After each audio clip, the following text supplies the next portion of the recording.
I'm here to I'm here today with Storyland. Um, what y'all been up to since we last met? Oh, wow. We've done another album. I don't think Eclipse was done the last time we had a kind of conversation like this. No. Because Chris was still in the band then. Because Chris was here for one of the... Oh, yeah. Oh, wow, yeah. That would have been before COVID. Yeah, it was a long time. Yeah. Wow. Well, yeah, we spent COVID recording a new album when we could get together with people.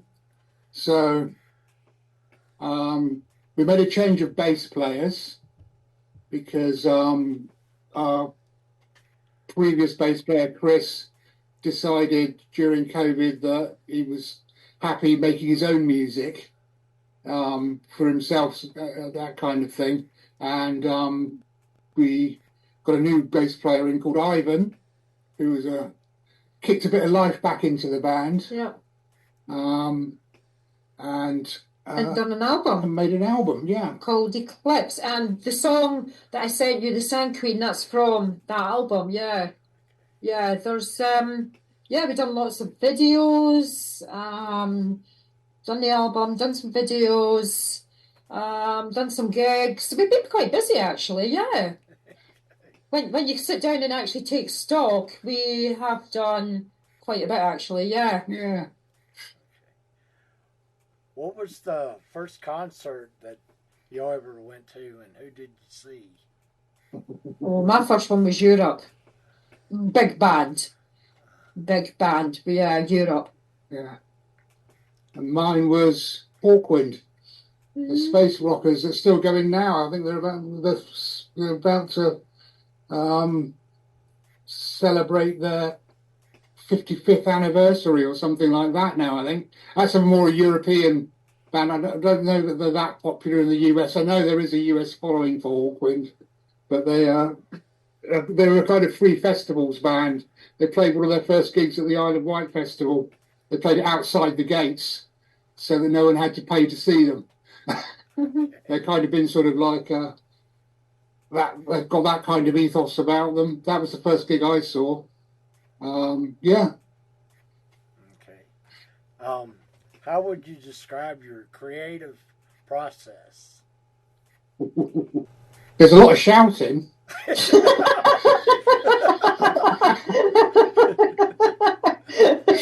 Play the right chords. Yeah. I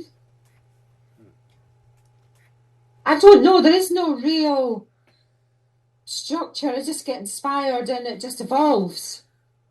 I mean, Sand Queen, for example, that came from listening to Sahara by Nightwish. And with it being Eastern elements in it, I decided, because we've never really done anything Eastern style, so I decided to do something a little bit more exotic in that respect. And that kind of evolved from that. But different songs have got different influences. So it's and some have no influences, they've just come from nowhere. So it's quite a mixed ball. Yeah.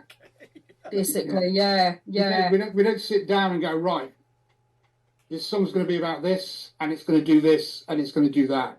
It tends to sort of just come together after many rehearsals. Some songs come together quite quickly, actually, but some take a lot longer. But yeah, there is no actual process as such, I don't think. It's more of a happy accident, I want to say.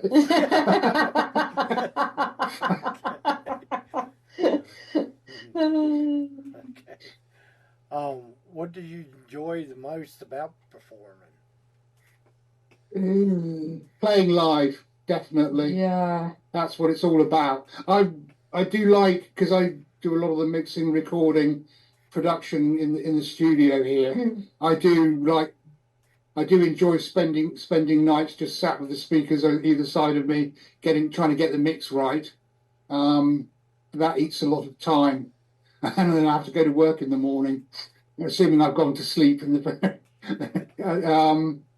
But yeah, play for me. It's playing live and mixing because I like to sort of like get all those little bits and pieces in, and because once we start recording and mixing, June tends to have lots of ideas for small little bits and pieces to throw into the song to give it more interest, and I have to work out how to fit them all in. I think for me, it's a mix of playing live and video creating. I really like getting the video all coming together and sitting playing with it on the software and then putting it out there. Yeah, I really enjoy the video side of it. Okay. We're gonna play your single, "The Sand Queen." Yeah. The Sand Queen.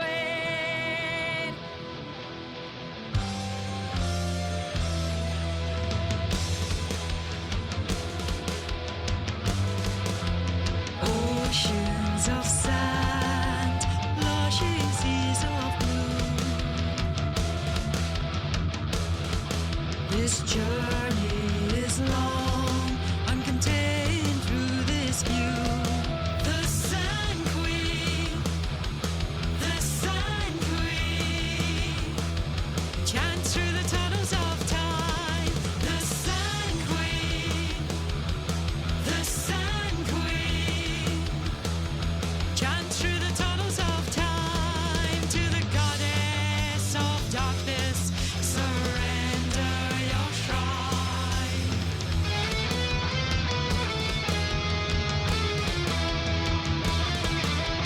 Unrealistic hopes, wishes that fall through. The truth you behold comes from a darker view. The Sand Queen, the Sand Queen, chants through the tunnels of time.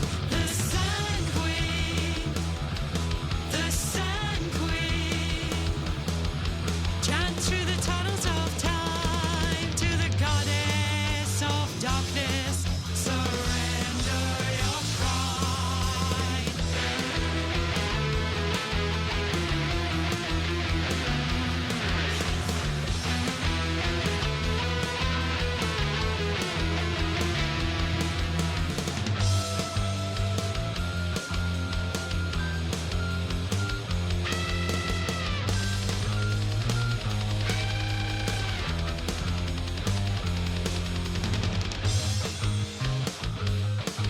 A mirage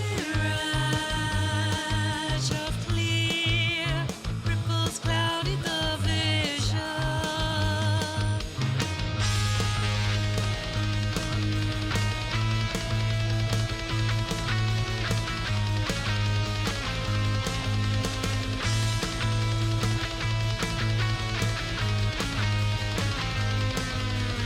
Optical illusions controlled by conditions. The Sand Queen, the Sand Queen, chants through the tunnels of time. The Sand Queen, the Sand Queen, chants through the tunnels of time to the goddess of darkness. Surrender your Sand Queen, the Sand Queen, chants through the tunnels of time. The Sand Queen, the Sand Queen, chants through the tunnels of time to the goddess of darkness. Surrender your shrine.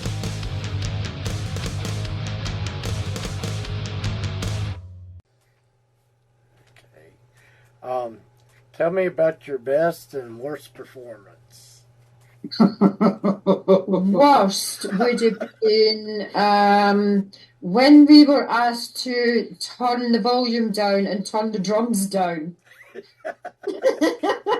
How do you turn a drum kit down, you know? Yeah. we were booked that night, and Adele Yes. was playing live in one of the really big festivals in the UK. It was a Glastonbury headliner night, and they put it on the TV, so everybody was in the bar on the other side of the pub, listening to Adele and telling us to turn down. Even though they booked us to do a gig, you know, it was just crazy. That's kind of rude. Yeah. Best one. Best gig. We had because audiences vary depending on where you play and which town you go to, so you get kind of different vibes from the audience. Some prefer some songs in other venues where there's a different audience prefer other songs. So it really does depend on the audience for that kind of thing. And as you know, our music tends to cover quite a wide gamut. So there's almost metal at one end and almost sort of hippie folk at the other end, and quite often mixed together in one song. Yeah. So you get one audience prefers the lighter stuff, one audience prefers the heavier stuff. So it's Rock Bottom was a good gig. Yeah. That was a particularly good gig. Yeah. A club called Rock Bottom in Plymouth, down the road from us here, which unfortunately isn't open anymore.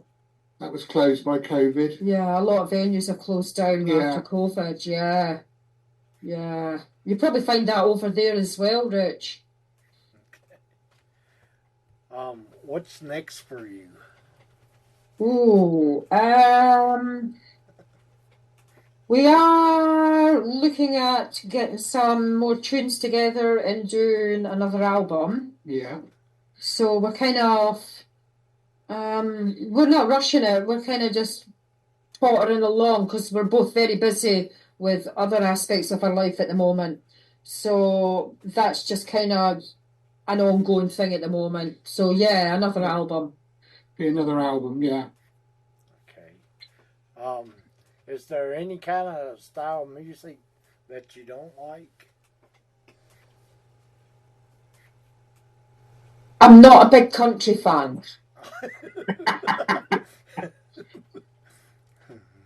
I don't mind a bit of Dolly Parton and a bit of Tammy Wynette and kind of that side of the country. The classic. Yeah, classic the classic country side. But I'm not really into like Shania Twain and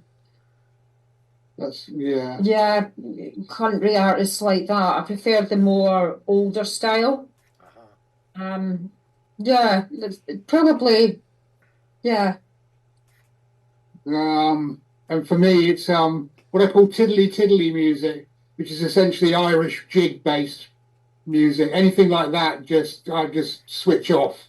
It just doesn't speak to me. I don't think it's rubbish or anything like that. It just doesn't speak to me at all.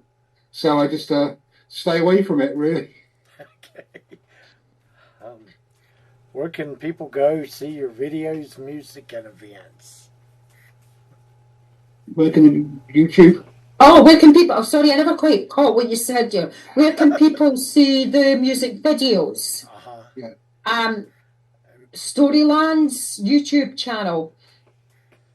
They're all on Storylande's YouTube channel. Yeah. Storylande's got an E on the end of it for anyone that's tuned into your show. Yeah. And there are shorts and things on the Facebook page. Yeah. Some rehearsal footage, things like that. I think is that on YouTube as well? Is there anything? Yeah, I think it's a mix. Yeah. There's shorts and proper videos on YouTube. There's some bits and pieces on our Storylande Facebook page as well. Yeah. We're available on just the music is available on Spotify, Tidal, all the usual streaming services, and that also at Bandcamp and DistroKid, who distribute our albums for us. We've got most of it covered if anybody wants to go and listen to it, and we'd be very grateful if they did. Yeah.